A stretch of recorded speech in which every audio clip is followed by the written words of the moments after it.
Ahí sí. Hola, ¿qué tal? Bienvenidas y bienvenidos. Muy buenas tardes a todas y todos. Esta es la clase 2, ¿sí? Que la puse como 1 dado que en el contexto de la clase 1 haré una introducción. Esta es la clase 1.2 de nuestra primera parte del curso de dinámica de suelos, ¿cierto? De la sección de licuefacción. Y hoy día vamos a hablar un tema que es entretenidísimo y que es una herramienta fundamental para contextualizar todo lo que es el comportamiento del suelo y en particular lo que va a ser la licuefacción, ¿ya? Que tiene que ver con las tensiones y las deformaciones. ¿Por qué es tan importante? Porque para entender la licuefacción tenemos que entender el comportamiento del suelo. Para entender el comportamiento del suelo, una herramienta poderosa para contextualizar, llegó Baño, para contextualizar todo lo que es el comportamiento de una perspectiva drenada, no drenada, cíclica, ¿ya? Es el triaxial. Y el triaxial, como su palabra lo dice, trabaja en un eje triaxial, ¿cierto? Donde se van a generar tensiones, van a haber deformaciones y además van a haber presiones de poros. Y nosotros vamos a tener que contextualizar toda esa información que vamos a estar obteniendo, principalmente de ensayos, ¿sí? Que dado el contexto de pandemia que estamos viviendo, no vamos a poder ir al laboratorio para presenciarlos, pero voy a hacer lo mejor posible para poder transmitirle los conceptos principales de un triaxial para que podamos entender toda esta información, ¿ya? Y ahí es donde esta materia es vital, ¿ya? Entonces, ¿cuáles son los contenidos de hoy?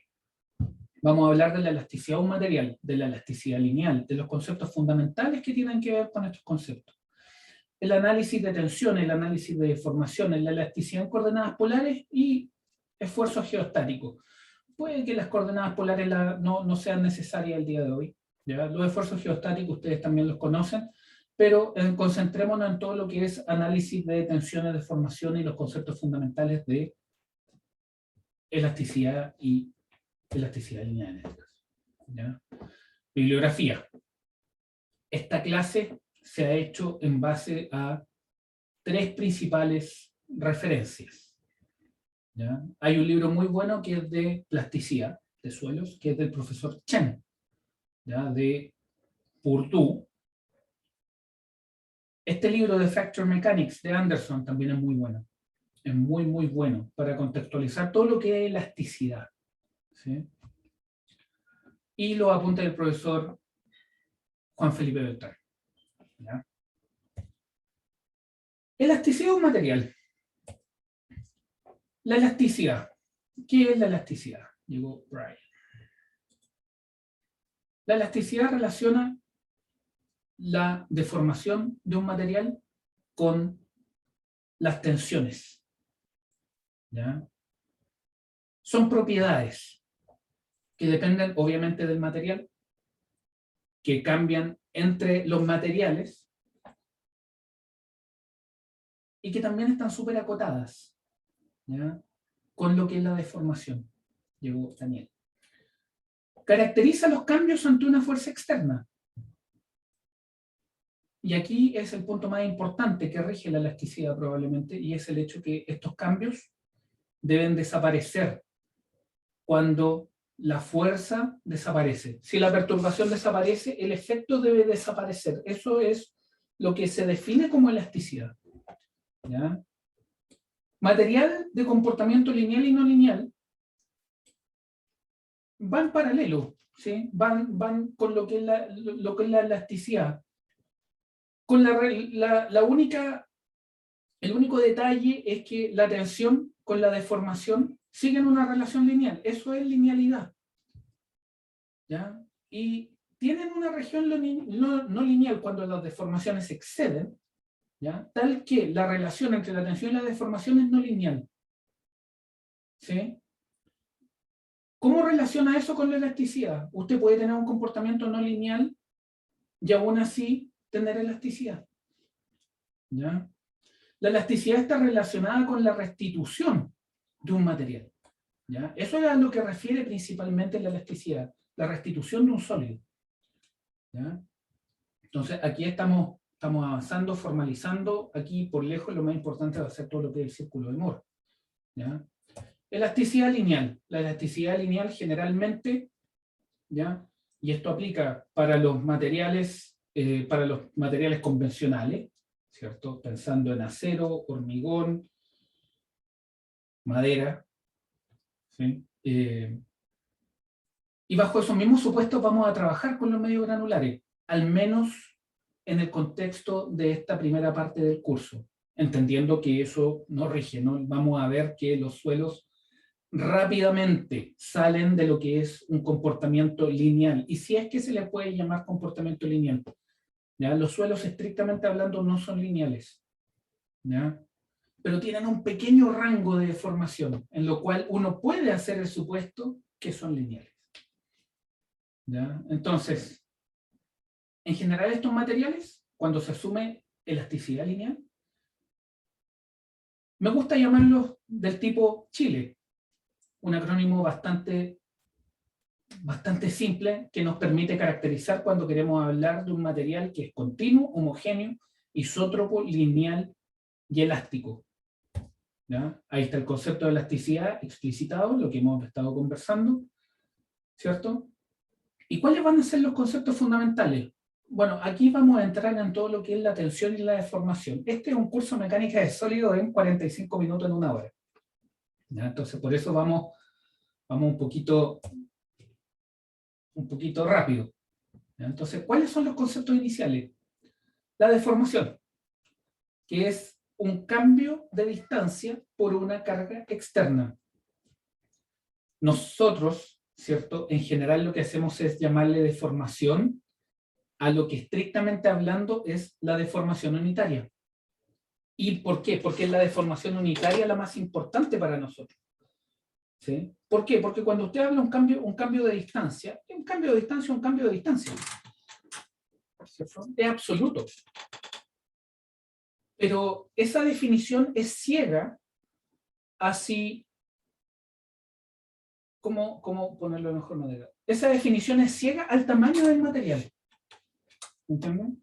No da lo mismo que un elemento de 1 metro se deforme 10 centímetros a que un elemento de 100 metros se deforme 10 centímetros. Y es por eso que aparece el concepto de deformación unitaria, que nosotros de manera natural, en la medida que vamos avanzando con nuestros cursos, que vamos madurando de mejor manera los conceptos, ¿cierto? Lo vamos naturalmente llamando deformación. Pero esto es el cambio de distancia con referencia a la distancia inicial. En este contexto es el largo inicial del cuerpo con el cual nosotros estemos trabajando. Después viene lo que es la tensión, ¿cierto? Y la tensión para nosotros, en la medida que vamos avanzando con nuestra carrera y vamos madurando, el concepto se nos hace cada vez más natural y es una fuerza aplicada en un área específica.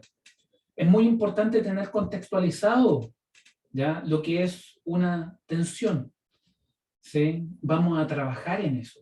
También muy importante lo que es el cambio de unidades. ¿Por qué? Porque el cambio de unidades es algo que pasa siempre, sobre todo cuando ustedes trabajan, ¿cierto?, con colegas de otros países, ¿sí?, o otros sistemas de unidades. Se hace importante todo lo que es la conversión de unidades. Entonces, no solamente el concepto de tensión, sino que también asimilar lo que significa una cierta tensión, ¿ya?, aquilatarlo, aterrizarlo, ¿ya?, entender qué es lo que significa, por ejemplo, 5 kilos por centímetro cuadrado. ¿Es poco? ¿Es harto? ¿Ya? ¿Qué pesa 5 kilos por centímetro cuadrado? ¿Ya? Ese tipo de detalles los vamos a ir viendo en la medida que vamos avanzando, ¿ya? Entonces, tensión, fuerza aplicada en un área específica, ¿ya? Fuerza partido por área. Acá, y esta probablemente va a ser la única oportunidad en que le vamos a llamar así, aparece un módulo, que es el módulo, ¿cierto?, que relaciona la tensión con la deformación, y en este contexto y solamente en esta diapositiva le vamos a llamar módulo de elasticidad o módulo de Young, ¿ya? ¿Por qué solamente en esta diapositiva? Porque cuando estemos hablando de módulo en geotecnia, lo que vamos a estar haciendo es hablar de un módulo de deformación. Y usted se preguntará por qué. Y es por lo mismo que estábamos conversando hace un par de minutos atrás. No se puede hablar en general de linealidad de los suelos. Probablemente dentro de los materiales con que se trabaja en la ingeniería civil, los suelos son de los materiales más inelásticos que existen, ¿ya? Si gusta llamarlo de alguna manera. Entonces, ¿qué vendría siendo esto? Simplemente la pendiente, ¿sí? Ahora, ¿qué es lo que pasa? Que nosotros vamos a ver que las pendientes en el contexto de la mecánica de sólido, uno las asocia a rectas, uno las asocia a curvas, ¿cierto? Acá vamos a ver de que la definición del módulo, ¿cierto? La vamos a ir adaptando un poquito, siempre ocupando, por supuesto, esta definición fundamental, pero adaptándolo a lo que es el comportamiento del suelo, ¿ya? Esfuerzo de corte y de deformación. El esfuerzo de corte induce cambios de forma, ¿ya? Y se denota como tau. Tiene una formulación similar a lo que es la tensión normal, las mismas unidades que la tensión normal, y el detalle acá es paralela a la cara del sólido. Eso es súper importante, ¿ya? Es súper importante tener presente eso. Sobre todo, lo vamos a ver acá muy en detalle, pero les va a servir mucho para lo que es entender lo que es la propagación unidimensional de ondas, ¿ya? Cuando ya estén estudiando respuesta de sitio con el profe Pastel, ¿ya? Entonces, es paralela a la cara del sólido.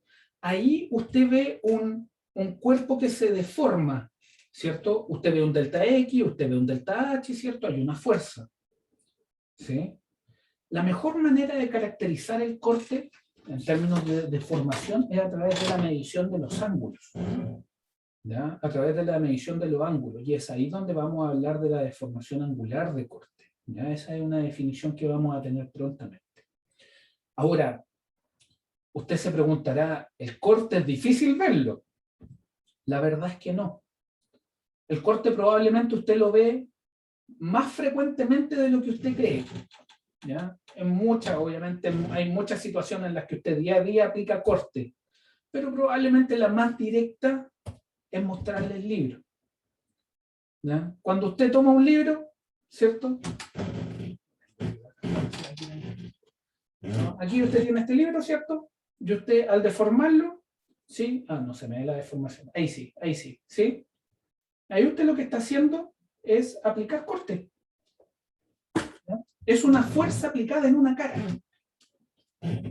¿ya? Una fuerza que en este caso es tangencial y que está aplicada en la cara sobre la cual esto actúa, ¿ya? Y en este contexto, ahora podemos definir la deformación por corte. Cuando estábamos desangulando el librito, lo que veíamos, ¿cierto?, es que se forma un ángulo, ¿sí? Y obviamente hay una variación espacial, tanto en X como en Y, ¿sí? Y ahí es donde vamos a hablar de este parámetro en general, ¿ya? Que es el gamma medio, ¿ya? Todas esas definiciones las vamos a ver y las vamos a ver muy al detalle y son muy importantes. ¿Por qué? Porque cuando estemos estudiando el triaxial, lo que va a ocurrir es que vamos a estar estudiando el triaxial y vamos a tener deformaciones radiales y vamos a tener deformaciones axiales. Y nosotros vamos a querer trabajar con deformación angular. Y todo eso en una condición no drenada. Por lo tanto, vamos a tener que contextualizar nuestros resultados a una condición no drenada de lo que es el comportamiento del suelo, ¿ya? Y cuando hablamos de condición no drenada, obviamente ahí viene una imposición de lo que es el trabajar en una condición de volumen constante, ¿ya? Lo que habíamos conversado la sesión anterior. Entonces, sea esfuerzo normal o de corte, en elasticidad la deformación producida y el esfuerzo aplicado se relacionan con este factor de proporcionalidad, ¿ya? Y esto nos lleva a la famosísima ley de Hooke, ¿sí? Y cuando estemos hablando de tensión axial, en general ahí va a aparecer este E, ¿ya? Que ya es la segunda vez que nos aparece que es de elasticidad, ¿sí? Puede ser que en algún minuto tengamos alguna frase formalizando el concepto de módulo de deformación. ¿Ya? Cuando tenemos tensión axial es carga, ¿cierto? Partido por área. El corte es exactamente lo mismo, pero acá la deformación va a ser una deformación angular. ¿Sí? Y ahí lo que vamos a hacer es que vamos a tener el corte y vamos a tener esta deformación angular. Y la constante de proporcionalidad le vamos a llamar módulo de corte. Y eso es un parámetro fundamental para entender muchos de los conceptos que vamos a estar formalizando en lo que respecta a la respuesta cíclica de las arenas. ¿Ya? ¿Importante este parámetro? Por supuesto. Vamos a contextualizar todos estos parámetros y cómo los ocupamos ingenierilmente cuando queremos estudiar una represa, por ejemplo. ¿Ya? Cuando queremos estudiar una presa de relave, una represa de tierra. ¿Sí? Acá hay otro actor muy importante y es el coeficiente de Poisson. El coeficiente de Poisson no es un parámetro menor. ¿Ya? Su definición es bastante directa. ¿Ya? Y es simplemente la deformación, ¿cierto? La razón entre la deformación radial y la deformación axial. Usted dirá, ¿es difícil caracterizarla? Sí, cuesta verla un poquito, sobre todo cuando uno está trabajando con materiales diferentes, ¿ya? O con materiales nuevos, mejor dicho. ¿Ya? Pero podemos ver algunos valores clásicos, algunos valores que son bastante apropiados, bastante adecuados, ya que se ven bastante en la práctica, por llamarlo de alguna manera. Ustedes ven, por ejemplo, una arcilla saturada, fíjese, un 0,4, 0,5. Fíjese una arena con arcilla, 0,2, 0,3, ¿cierto? Una arena gravosa, 0,3, 0,4. Una roca, 0,1 a 0,4. ¿Ya? Los valores cambian bastante, ¿ya? Pero dentro de un contexto. Por ejemplo, no recuerdo de haberme encontrado con un valor de nu para una arena que sea 0,1 o 0,4. Pero ¿con qué valores uno se encuentra en un informe, por ejemplo? 0,28, 0,25, 0,3. ¿Sí? Y uno si va a la tabla acá, sandy clay, silt, sand, 0,3, 0,4, 0,3, 0,2, 0,3. ¿Sí? Entonces, importante tener el valor, ¿ya? Un valor referencial, al menos referencial.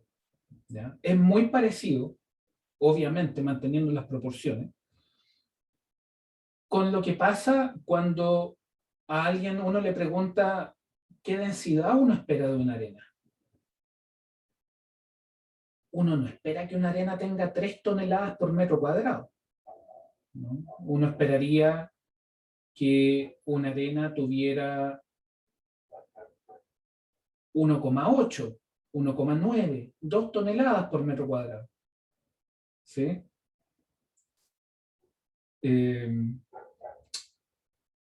Tampoco uno espera un suelo que tenga 1 tonelada por metro cuadrado. Hay, por supuesto, pero son los menos.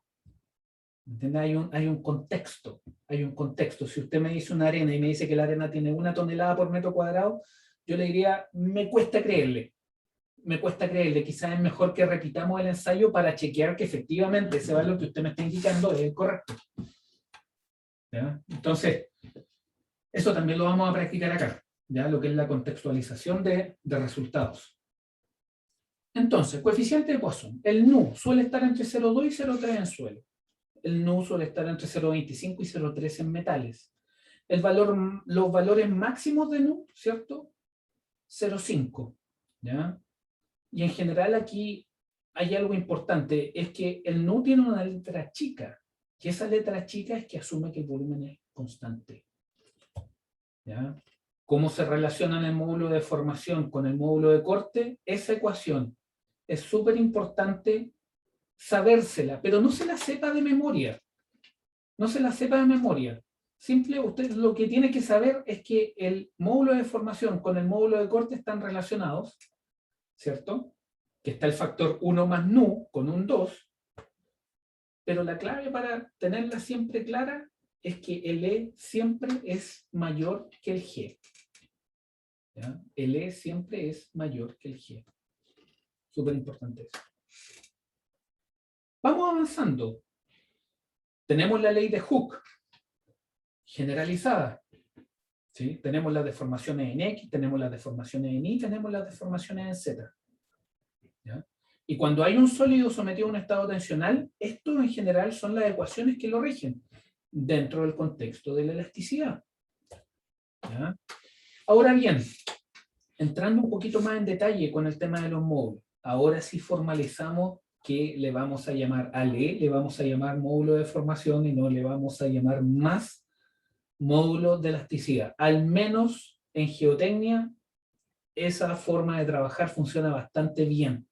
¿Ya? ¿Y por qué? Porque nos empezamos a alejar del concepto, ¿cierto? Que el módulo de deformación de los suelos es constante. ¿Ya? Porque estrictamente hablando no lo es. Y ese es probablemente es un concepto que vamos a repetir en todas las clases. Ya vamos a conversar mucho de eso. ¿Ya? Y aquí ustedes ven algunos conceptos, ¿no? Aquí ustedes tienen el parámetro Q, que ustedes ya conocen, versus el epsilon, ¿cierto? Q epsilon, y en todos ustedes tienen diferentes curvas, ¿no? Y son curvas que se relacionan con diferentes modelos con los que uno eventualmente pudiera estar trabajando, ¿cierto? Ustedes tienen el primero, ¿cierto? Que es el elastoplástico, ¿sí? Que tiene una recta, ¿cierto? Que ustedes cargan, y esto llega a un punto, ¿cierto? En que el suelo ya no toma más carga, y simplemente ante esa misma carga se deforma, ¿cierto? En caso que usted decida descargar, existe un módulo de deformación. ¿El módulo de deformación de carga con el de descarga son iguales? No. ¿Ya? No necesariamente. ¿Sí? Pueden ser diferentes, pueden ser tremendamente diferentes. ¿Ya? Y eso nuevamente está dado por las diferencias que existan, ¿sí? En lo que es, en verdad, no en las diferencias, sino que en la naturaleza del suelo. ¿Ya? Probablemente esa sea la mayor ventaja, pero también a la misma vez la mayor desventaja de los suelos. ¿Ya? Que los suelos son tremendamente heterogéneos, no son lineales, no son elásticos. O sea, todo lo que nosotros asumimos cuando trabajamos con un material del tipo Chile, los suelos rapidito se alejan de eso. ¿Ya? Es un supuesto que nos sirve para trabajar, nos sirve para avanzar, nos sirve para aprender. ¿Ya? Y por eso mismo hay que trabajarlo con mucho cuidado. ¿Ya? Me gustaría chequear de que estamos todos en la misma página, dedito arriba que sí. ¿Hay Sí, alguien que tenga dudas, aprehensiones, consultas con respecto a lo que estamos hablando? Ya, buenísimo. yo tengo una duda. Don Tomás. Usted comentaba que, bueno, estamos viendo, nosotros como caso inicial estamos viendo los suelos que sean isotrópicos, o estamos asumiendo el caso isotrópico solo para verlo, pero en el caso real usted dice que el suelo es anisotrópico, ¿no es cierto? Sí. Tanto en sus direcciones de aplicación de carga como a nivel de, digamos, de volumen, ¿no? O sea, en todas las direcciones es un supuesto fuerte que uno utiliza, el suponer de que es isotrópico, pero estrictamente hablando no lo es. Hay medidas, hay maneras de ver temas de anisotropía, pero Ya, eso estrictamente se, hablando es una hipótesis y es un supuesto muy fuerte que se hace. ¿Ya? O sea, ya, trabajar bajo el contexto de un material del tipo Chile, ¿ya? Es un supuesto muy fuerte, ¿ya? Porque claro, estrictamente hablando los suelos rápidamente salen de ese espacio. perfecto. ¿Ya? Sí. Listo. Entonces, eh, permiso, tengo que aquí.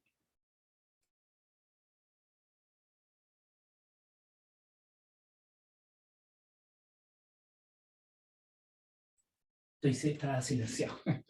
Ya, entonces, avancemos. Y tenemos lo que es el análisis de tensiones. Para el análisis de tensiones, vamos a tener algunos supuestos. ¿Ya? Vamos a suponer que tenemos un sólido sometido a fuerzas externas, ¿ya? Y vamos a cortar este sólido. ¿Ya? Aquí vamos a repetir muchas de las cosas que, de manera express, algunas de las cosas que vimos en mecánica de sólido. ¿Ya? En mecánica de sólido 1 me refiero. ¿Ya? El equilibrio de las partes requiere fuerzas internas en el plano de corte. La fuerza delta P va a ser la que reacciona internamente. Vamos a tener que las tensiones, dado el pequeño volumen en el cual asumimos estar trabajando, ¿ya? Van a estar dados por los límites de la razón, el límite de la tensión, ¿no? Que es la variación de la presión sobre la variación de esa área en un área muy pequeña, y es por eso que está el límite del delta A va tendiendo a 0. Y eso en todas las direcciones de análisis. ¿Ya? El primer índice se va a asociar al plano normal a la sección expuesta, y el segundo índice representa la dirección, ¿ya? En esa dirección de análisis que uno está trabajando. ¿A qué nos referimos con todos estos bullet points que estamos conversando acá? Nos referimos a esto. ¿Ya? Vamos a cortar un cuerpo y en ese cuerpo vamos a hacer un análisis tensional considerando que el cuerpo está sometido a un campo de fuerzas. Obviamente cuando uno corta un cuerpo y saca una mitad, desde una perspectiva de análisis, ¿qué es lo que hace? Poner flechas. Y eso es lo que se hace ahí. ¿Sí? Uno esto también lo puede hacer en la otra dirección. ¿Cierto?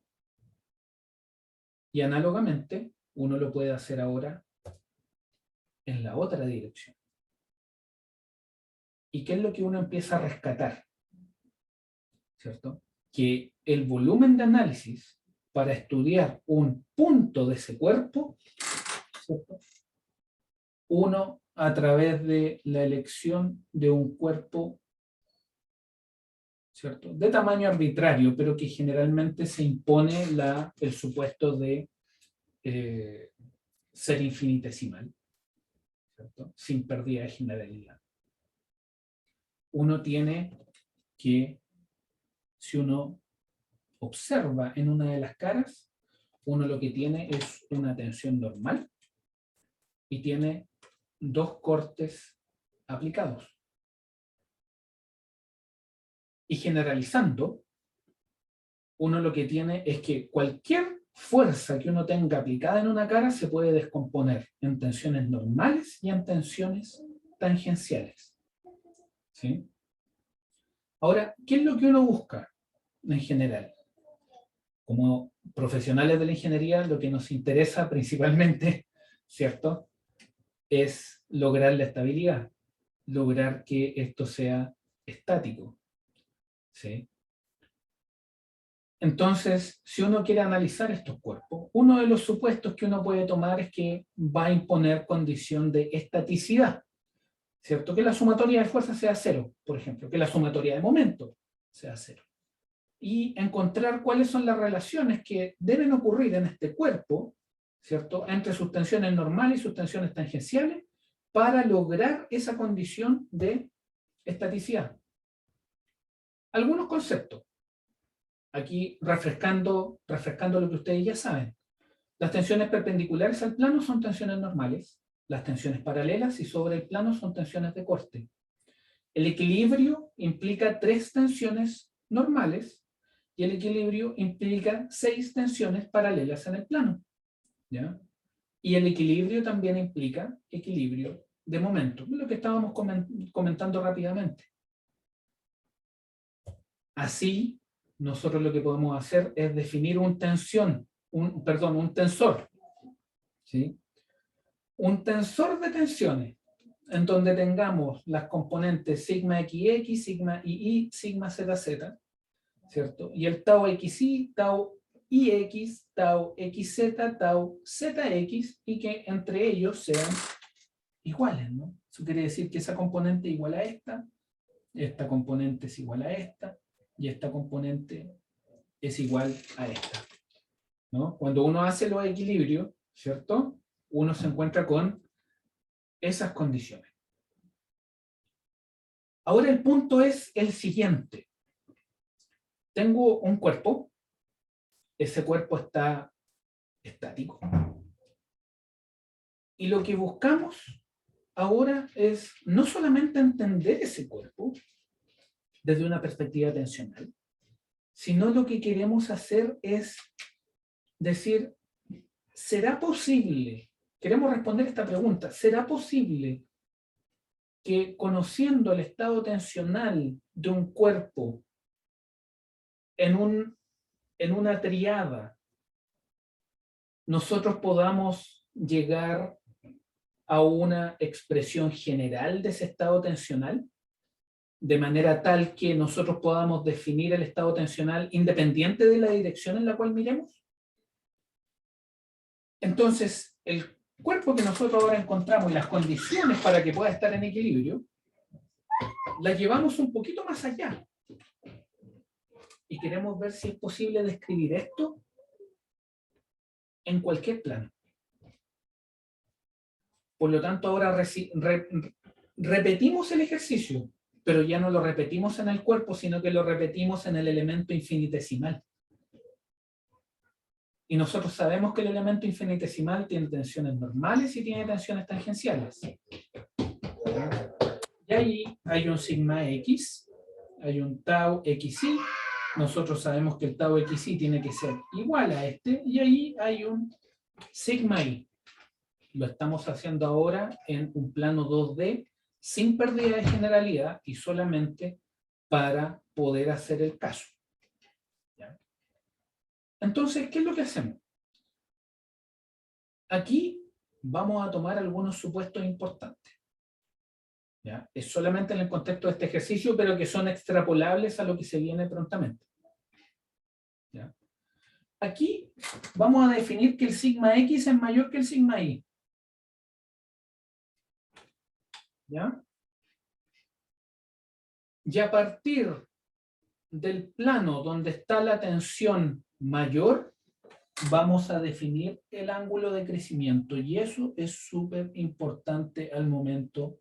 ¿Ya? Aquí ustedes ya saben la respuesta para dónde vamos. Nosotros queremos describir el tema, todo el tema relativo al círculo de Moore. Cuando ustedes quieran describir el círculo de Moore, el ángulo del círculo de Moore parte con respecto a la tensión principal mayor. ¿Ya? Y eso es súper importante tenerlo presente. ¿Ya? Y probablemente sea una de las causas por las que el círculo de Moore muchas veces genera mucha confusión. ¿Sí? Y tiene que ver con el tema de la definición del ángulo. ¿Ya? Si nosotros cortamos este cuerpo, aparecen estas reacciones. Aparecen esas reacciones que están ahí. ¿Ya? Y esas reacciones es una reacción de corte y una reacción normal. ¿Sí? Y esto es arbitrario, esto es para cualquier ángulo teta.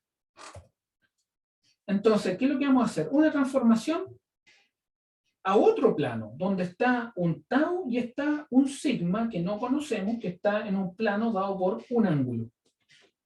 ¿Ya? Entonces, obviamente, siguiendo todos los supuestos que ustedes pueden ver escritos ahí, ¿cierto? Se obtienen las tensiones en plano arbitrario, los estados planos de tensiones, ¿cierto? Lo que estamos asumiendo un plano 2D, por lo tanto, una dimensión unitaria en la dirección que entra en nuestra pantalla, longitud unitaria en la dirección Z y equilibrios de momento, y es por eso que esa igualdad que estábamos hablando en delante.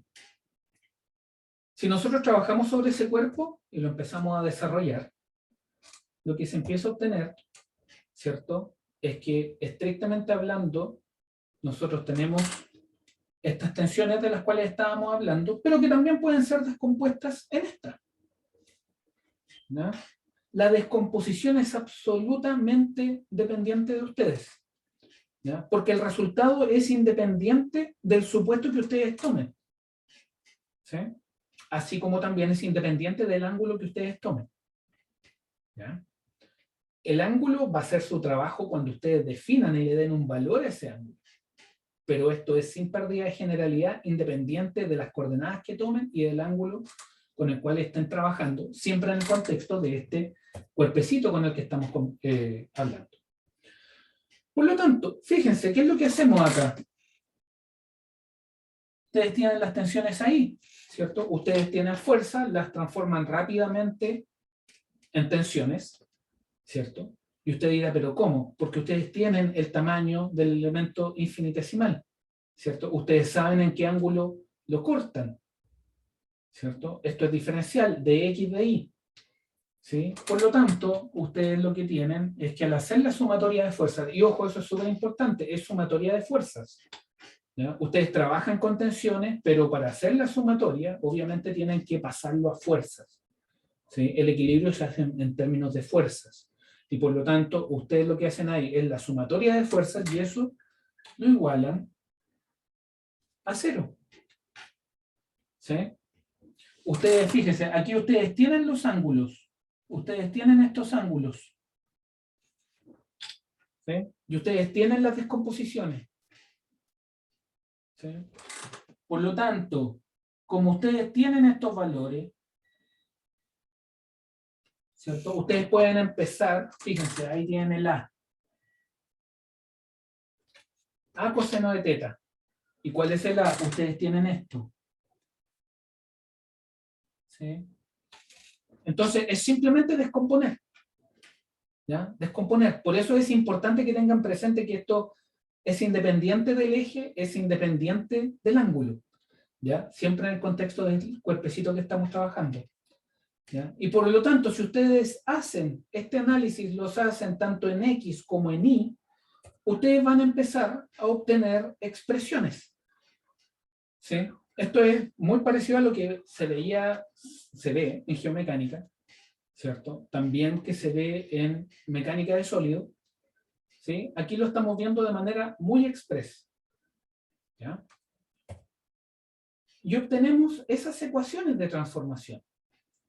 Eso quiere decir de que cuando usted tiene un elemento sometido a un estado tensional y usted quiere ver qué es lo que pasa con ese estado tensional en otras direcciones diferentes a las cuales usted está trabajando, ¿ya? Usted lo que hace es definir un eje, a partir de ese eje hace su análisis y a partir de ese eje usted va a poder determinar, ¿cierto?, qué es lo que pasa con el estado tensional en cualquier dirección y va a estar dado por el sigma X, el sigma Y y el tau XY que usted tenga aplicado en su cuerpo, y la dirección en la cual usted desee ver cuál es el valor de su tensión va a estar condicionado, obviamente, por el ángulo,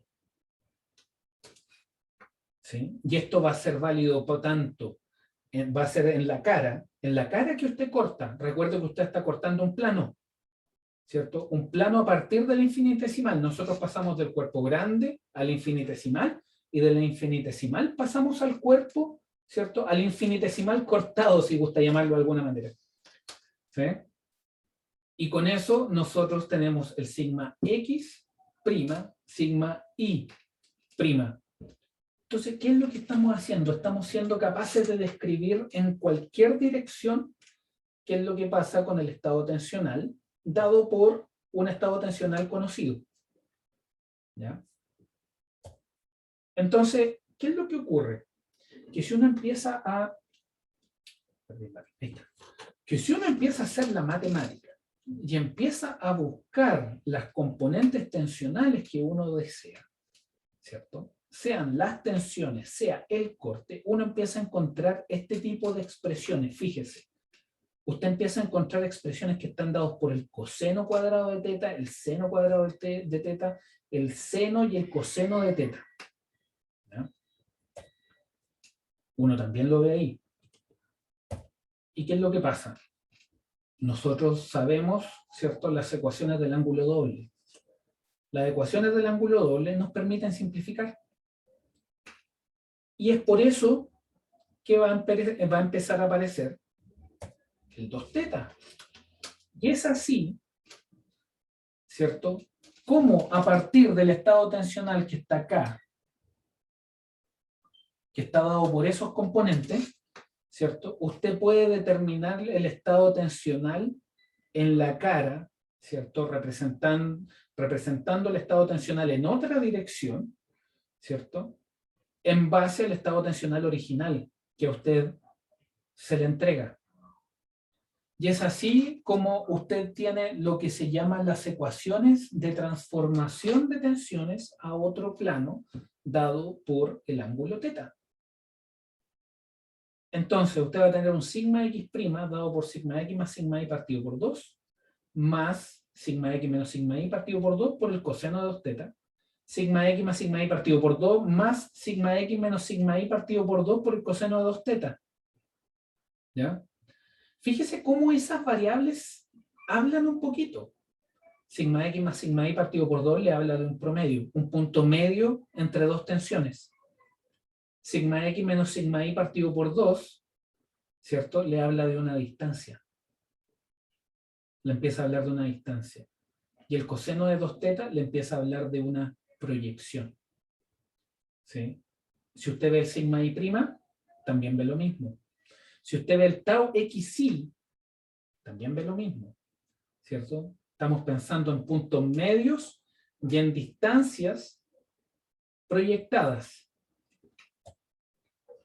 Entonces, una pregunta natural que aparece ahora es, si yo sé describir, si sabemos describir esto en cualquier plano, independiente del plano, nosotros somos capaces de ver esto. ¿Cierto? Como profesional de la ingeniería, ¿qué es lo que buscamos? Nosotros buscamos saber dónde se encuentran los máximos y los mínimos, ¿no? Cuando usted tiene un estado tensional, ese estado tensional podría ser el más favorable. Usted necesita, eventualmente podría necesitar el más desfavorable. ¿Cierto? Entonces, por eso es que uno deriva. Y por eso es que uno deriva con respecto al ángulo. Es porque uno lo que busca es encontrar el espacio, el lugar donde la tensión que se genera en base al estado tensional inicial que tengo, ¿cierto? Busco la dirección en la cual se produce el mayor o el menor. ¿Sí? Y es por eso que se deriva la expresión, es por eso que usted deriva la tensión. Y basta con derivar una, ¿no? Basta con derivar una y usted va a llegar a esa expresión. Va a llegar a esa expresión. ¿Y qué es lo que le dice esa expresión? Esa expresión lo que le entrega es el ángulo para el cual su sigma x' va a alcanzar puntos de optimización. ¿Sí? Y así es como nosotros empezamos a entrar de a poco en lo que es el concepto de tensiones principales. Nosotros lo que vamos a buscar es responder la pregunta, ¿dónde se encuentran los máximos? Y así como también dónde se encuentran los máximos, dónde se encuentran los mínimos. Y también nos interesa encontrar aquellos puntos en los cuales el corte eventualmente puede anularse. Pero estas son preguntas que queremos responder y eso implica empezar a buscar la respuesta. Y partimos derivando, ¿no? Partimos derivando. Y así es como encontramos el ángulo donde la tensión se optimiza. Nosotros ya tenemos información. Ahora otra pregunta es, ok, ya tenemos las tensiones. Tenemos qué es lo que pasa con sigma x'. Eventualmente sigma y' también. ¿Qué pasa con el corte? Entonces, el corte también lo vamos a derivar. Y cuando encontramos el corte, nosotros tenemos esa expresión. Eso quiere decir que el ángulo en el cual el corte se maximiza está dado por esta expresión. Y nosotros ya tenemos esta, donde ya empezamos a incursionar en lo que son las tensiones y direcciones principales. ¿Cierto? Tensiones principales, el plano donde la tensión normal es máxima y el corte se anula. ¿Sí? ¿Por qué? Porque si usted toma esa expresión, usted toma ese ángulo y usted lo reemplaza en sigma x, ¿ya? Usted va a encontrar el máximo. Si usted lo reemplaza, esa expresión la reemplaza en la expresión del corte, el corte se va a hacer 0. ¿Ya? Por otra parte, cuando usted optimiza el corte, usted encuentra esa expresión. Y uno la mira y uno dice, chuta, es bastante parecida. Comparémosla. Y cuando uno las compara, ¿cierto? Uno se da cuenta que efectivamente son bastante parecidas. ¿Sí? Por no decir que son iguales, ¿cierto? Salvo que una esté elevado a menos 1 con respecto a la otra. Y que tiene distintos signos. Pero si las tomamos y las multiplicamos, la multiplicación da menos 1. Entonces, ¿qué es lo que pasa? Que si yo encuentro que con una derivada obtengo que las tensiones normales son máximas y el corte es 0, y en la otra consideración yo encuentro que el corte es máximo, y las condiciones para las cuales esas dos situaciones se dan, ¿cierto? Se encuentran en planos que al multiplicarse dan menos 1, eso quiere decir de que entre esos planos existen 90 grados. Está bien, pero hay un detalle, que esto es por 2 teta, por lo tanto el plano es de 45 grados. Eso quiere decir de que no tenemos que hacer todo este trabajo, lo que quiere decir es que simplemente nosotros encontramos el ángulo donde las tensiones se hacen, donde encontramos las tensiones principales y sabemos que a 45 grados vamos a tener los cortes máximos. Y eso es lo que físicamente significa la matemática que hemos estado rápidamente revisando. ¿Ya? Entonces, no es que se tenga una tensión máxima y un corte máximo al mismo tiempo. No, en absoluto. La tensión normal es máxima, ¿cierto? Cuando se alcanza la tensión normal máxima, el corte es 0. ¿Sí? Y en un plano 45 grados, usted encuentra el plano donde el corte es máximo. ¿Ya? El punto es que esto, si bien es entretenidísimo y muy bonito desde una perspectiva matemática, la mejor manera de aprender estas cosas siempre es tratando de verlo visualmente. Y ahí es donde apareció la genialidad de Moore. Porque nosotros ya tenemos los ángulos de las expresiones de rotación.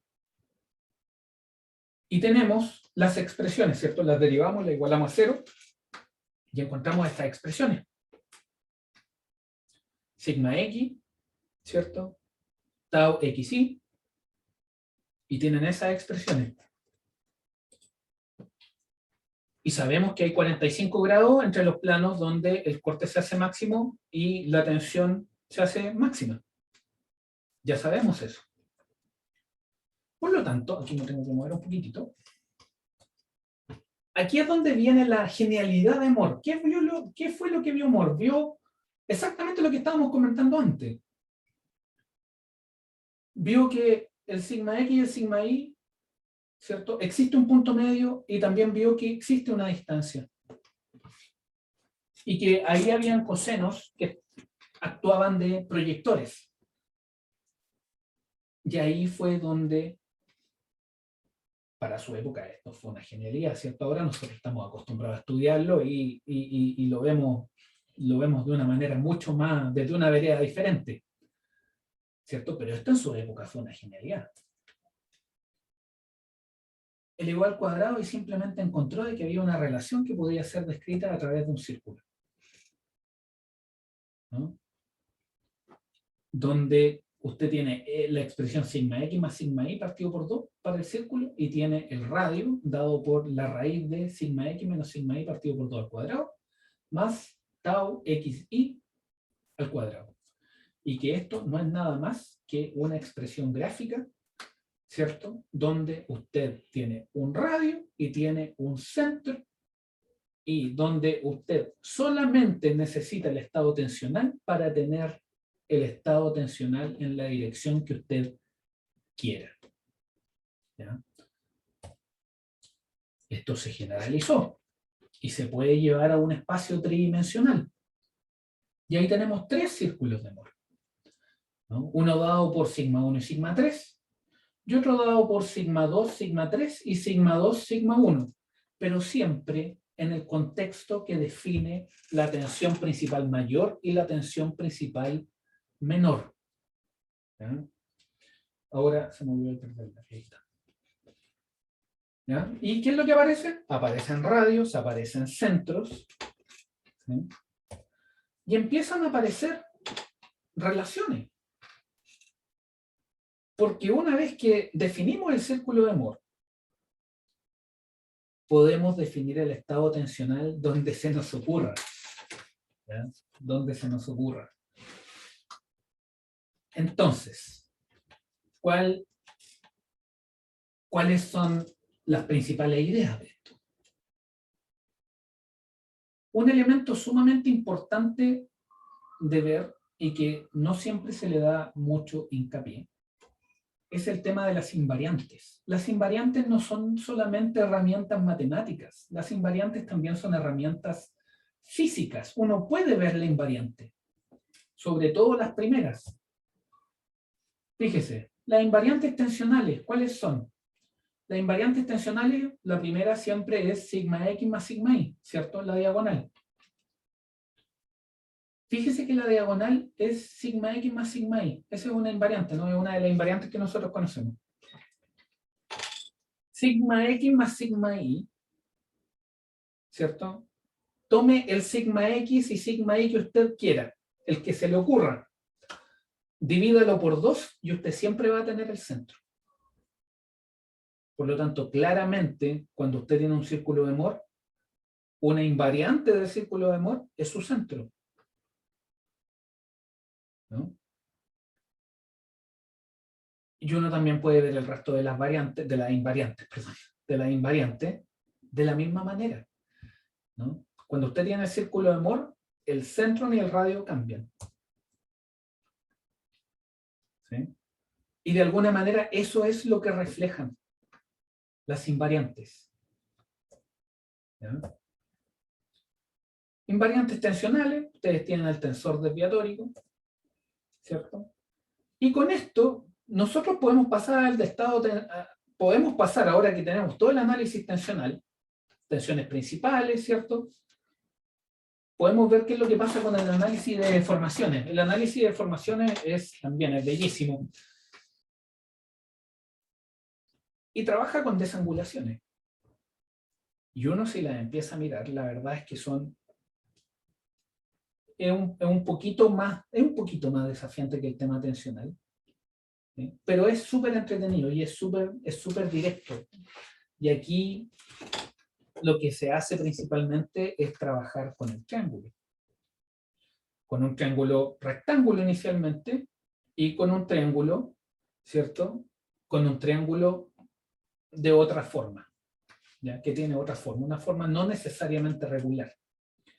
Entonces, fíjese en las definiciones de abajo. Eso es lo más importante en esta parte, para hacer el análisis de deformaciones. Lo más importante es lo que está abajo.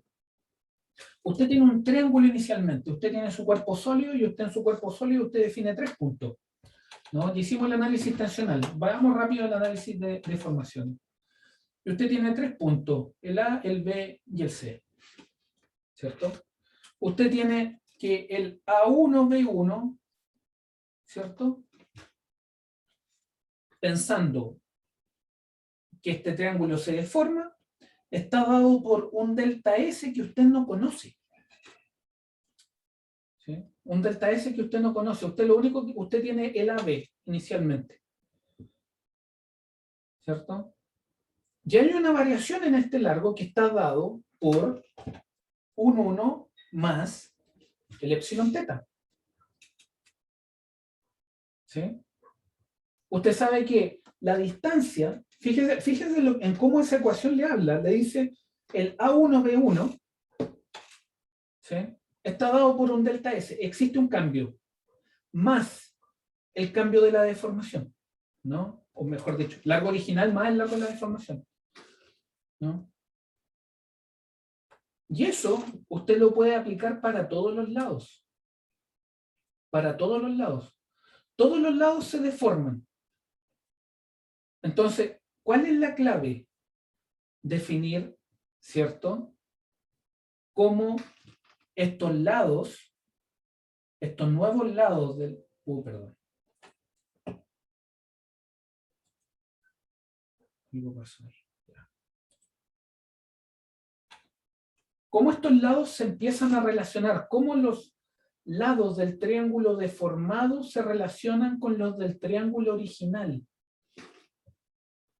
Y al empezar a relacionarlos, ¿cierto? Usted los puede relacionar a través del teorema del coseno. ¿Sí? Usted tiene esa expresión.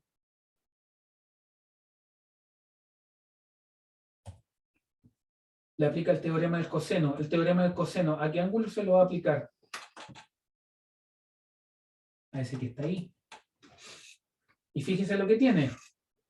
El teorema del coseno, ¿cierto? Es el lado opuesto al cuadrado es igual a, no me acuerdo, los lados al cuadrado menos 2 veces la multiplicación de los lados por el coseno del ángulo opuesto.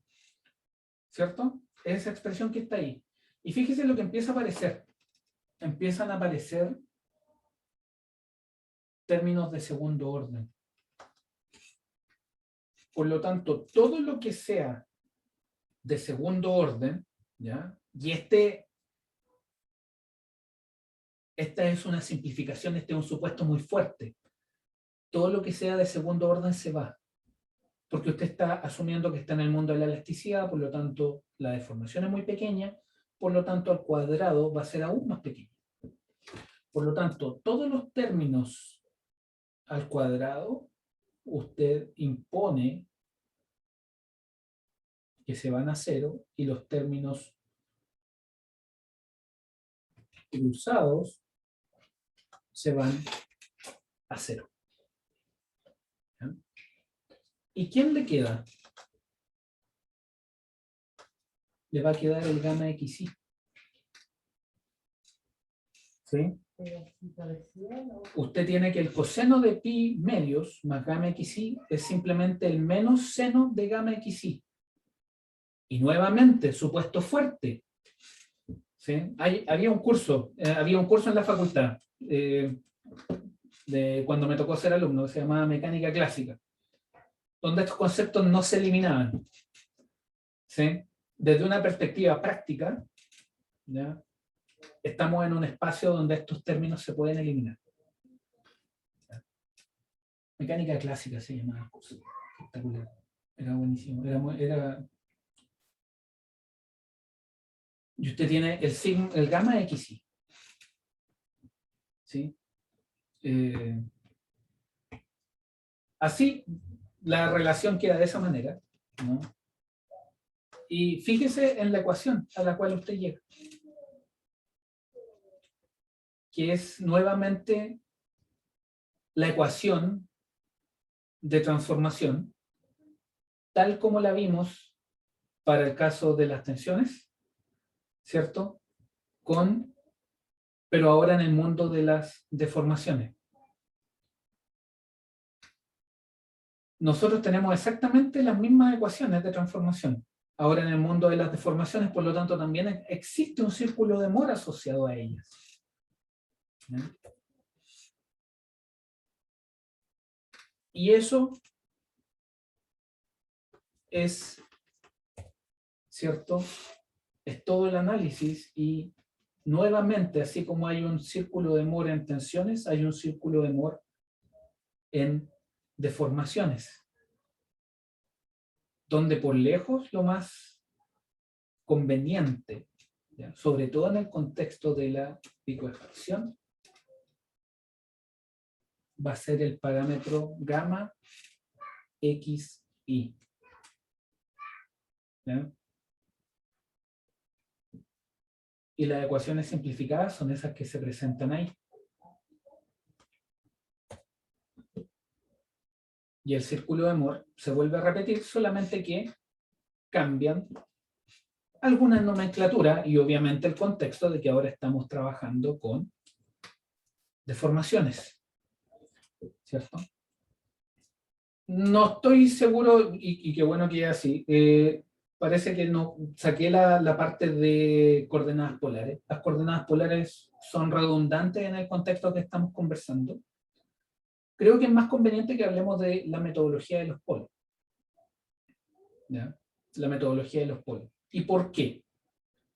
Porque la metodología de los polos es una herramienta analítica que uno la puede trabajar gráficamente para rápidamente, valga la redundancia, uno pueda trabajar lo que son los cambios de coordenadas. ¿Sí? Entonces, fíjense acá. ¿Qué es lo que vamos a hacer? ¿Qué hora es? ¿Tengo la hora bien?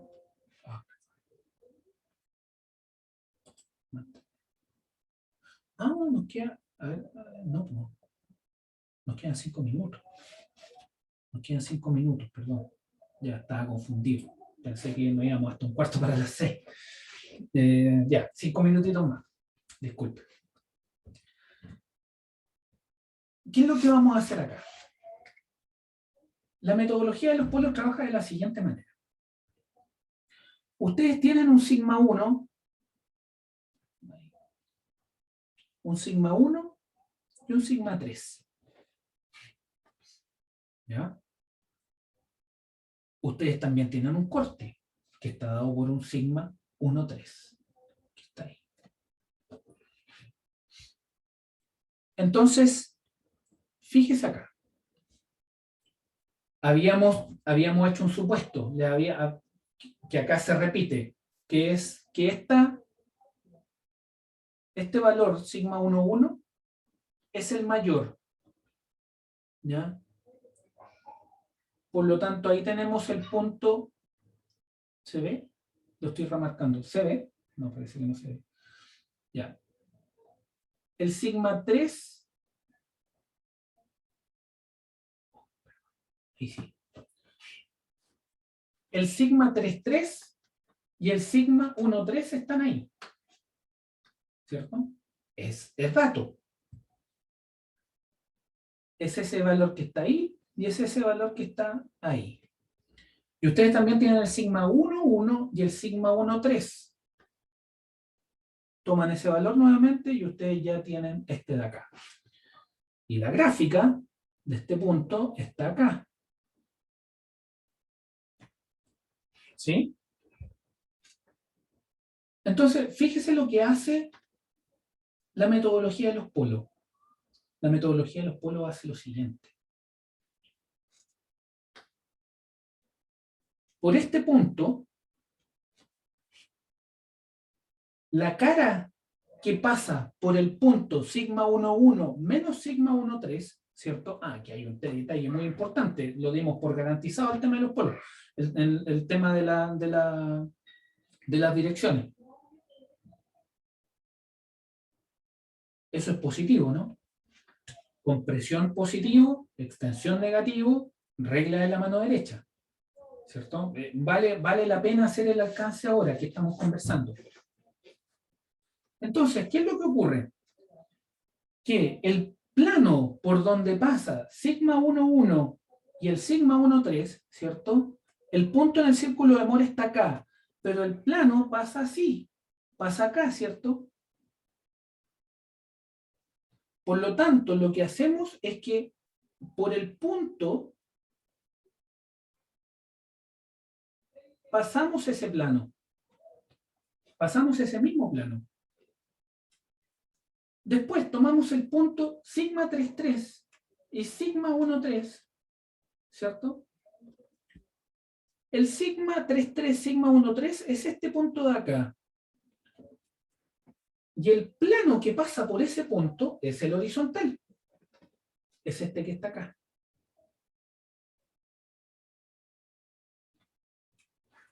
Entonces, ¿qué es lo que dice el origen de los polos? El origen de los polos también es una genialidad. El origen de los polos dice lo siguiente. A partir del origen de los polos, yo puedo determinar cualquier estado tensional. El desafío es determinarlo. ¿Cómo lo vamos a determinar? Tomamos el punto, el conjunto de puntos, proyectamos sus planos, y donde los planos se intersectan,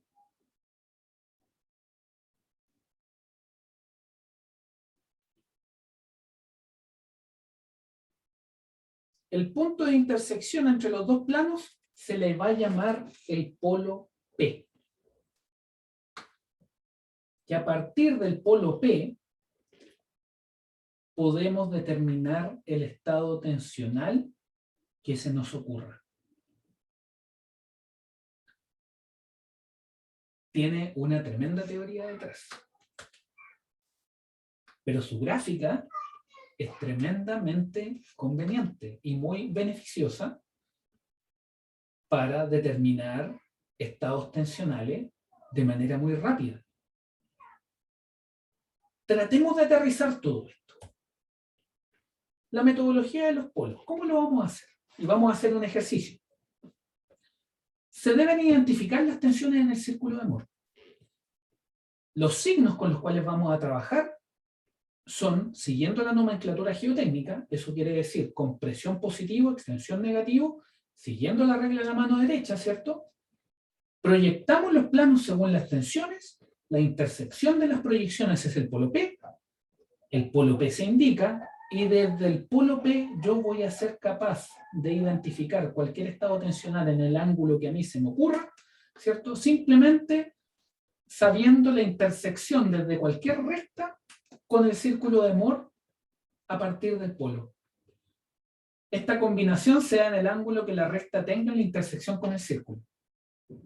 En el fondo, esta es la receta de cocina para implementar la metodología de los polos. Veámoslo con un ejercicio para que vean que no es difícil. La metodología de los polos, recuerde, sigma 1 es mayor que sigma 2, mayor que sigma 3. Siempre, si en algún minuto usted tiene que el sigma 1 decrece a tal nivel que es menor que el sigma 3, el sigma 3 anterior pasa a ser sigma 1, y eso es la rotación de tensiones. Vamos a formalizar ese concepto porque ese concepto es muy importante cuando nosotros queramos ciclear la probeta para hacer ensayos cíclicos que nos permitan entender el comportamiento del suelo cuando tenemos un ensayo triaxial cíclico que además es no drenado. Tenemos ese estado tensional. ¿Sí? Tenemos ese estado tensional. Los valores están ahí. ¿Ya? Tenemos 50 y 200 de tensiones normales y tenemos 50 de tensiones de corte. Y está a un ángulo de 20 grados. Está entretenido el problema. Recuerde, ¿qué es lo primero que tenemos que hacer? Definir el círculo de Moore en base a los estados tensionales que nos están entregando. El estado tensional es ese. ¿Cierto? Nos queda inmediatamente definido el círculo de Moore. ¿Qué es lo que hacemos ahora? Proyectamos los planos. ¿Cierto? Tenemos dos planos. ¿Y qué es lo que tenemos que hacer? Por los puntos que definen estos planos, o sea, por este punto de acá, lo voy a marcar un poquito mejor. Perdón. Por este punto de acá y por este punto de acá, ahora voy a proyectar los planos físicamente. ¿No? Nosotros vemos que ahí el plano está así. Está con esa inclinación que se muestra en la pantalla. Con esa inclinación voy a pasar ese plano, lo voy a proyectar por el punto que pasa por el círculo de Moore. ¿Y qué es lo que obtengo? Obtengo eso. ¿Y dónde se intersectan? Porque son dos planos, ¿cierto? Dos planos. ¿Dónde se intersectan? Perdón. Se intersectan ahí. ¿Cierto? Por lo tanto, la intersección entre esos dos planos proyectados por los puntos del círculo de Moore, ¿cierto? Que definen el círculo de Moore que yo tengo, ese es mi polo. Y con ese polo, si usted me dice, lo quiero en este ángulo, listo, quiere el estado tensional en tal ángulo, listo, tal ángulo, listo. Entonces yo a partir del punto P voy a irme a ese ángulo, al ángulo que usted me indica, y voy a trazar una recta. La recta que pasa por el polo y la intersección de la recta que tracé es el estado tensional en el plano que usted me pidió. Y esto es válido para cualquier plano que a usted le llame la atención. ¿Sí? Me gustaría chequear que estamos todos en la misma página, dedito arriba, que sí, que no. ¿Alguien tendrá alguna duda, consulta con respecto a lo que estamos conversando? Está interesante. ¿Ya? Es interesantísimo, es bellísimo. Es bellísimo. ¿Ya? Y es por lejos la herramienta más poderosa para trabajar el círculo de Moore. ¿Ya? Por lejos la más interesante, por lejos la más linda, la más útil. Es tremendamente útil. ¿Ya? Sirve muy bien para entender las cuñas de falla en los empujes activos y en los empujes pasivos. Mi sugerencia, hágalo. ¿Ya? Hágalo. Me parece que con eso estamos empezando ya a terminar la sesión de hoy. ¿Sí? Pero sí, antes de que nos vayamos, me gustaría hacer un punto importante, porque esta sesión de hoy fue sobre elasticidad, y fue sobre, hablamos de linealidad, hablamos de Moore. Nosotros estamos trabajando con suelos. ¿Ya? Cuando usted tiene un sólido, y ese sólido usted lo tiene bajo un sistema tensional isotrópico, el sólido solamente va a cambiar de forma y no va a cambiar, perdón, cuando usted tiene un estado tensional isotrópico, solamente va a tener cambio de volumen, pero no de forma. Cuando usted tiene un estado de corte puro, usted lo que va a tener exclusivamente es cambio de forma, pero no de volumen. Ese es el punto clave que hace que la ingeniería geotécnica sea diferente del resto de las disciplinas de la ingeniería civil. ¿Ya? En un mundo elástico, o en el mundo de los materiales convencionales en general, lo que se tiene es cuando hay un estado isotrópico, ese estado isotrópico solamente cambia forma, volumen. ¿Sí? Volumen. Cambio isotrópico, cambio de volumen. Si usted tiene corte puro, va a cambiar solamente de forma, pero no de volumen. Y eso es fundamental. ¿Por qué? Por lo que dice la pantalla. A diferencia de los materiales con que se trabaja en ingeniería civil, los suelos son materiales que al aplicar corte puro cambian de volumen. Y eso es lo que los hace materiales únicos. Eso es lo que los hace materiales únicos. Esa es una diferencia de materialidad que es fundamental. ¿No? Usted tiene ensayos de corte puro. Y cuando usted hace un ensayo de corte puro en un suelo, lo hace ya sea en una arena, lo hace en una arcilla, usted tiene cambio de forma, pero también tiene cambio de volumen. ¿Ya? Y eso es lo que hace a los suelos tan particulares y hace que los comportamientos de los suelos sean tan particulares. Y eso es lo que hace tan fundamental que en esta primera parte de nuestro curso, antes de entender licuefacción, tenemos que entender el comportamiento de los suelos en régimen monótono. ¿Ya? Y no nos olvidemos que vamos a trabajar siempre con agua y por lo tanto nosotros siempre vamos a estar pensando en dos círculos de Moore, uno de tensiones totales y otro de tensiones efectivas. ¿Cuál es el que controla el comportamiento de los suelos? Es el círculo de Moore en tensiones efectivas. Es el círculo de Moore en tensiones efectivas el que controla las propiedades de los suelos, el que controla la rigidez, el que controla el comportamiento de lo que es un medio granular dado por materiales, que en este caso materiales geológicos, que son los suelos. Me parece que estamos en un súper buen punto para parar la clase. Les doy las gracias por su asistencia, salvo que hayan dudas, consultas, aprehensiones o algún tema del cual quisieran quedarse conversando.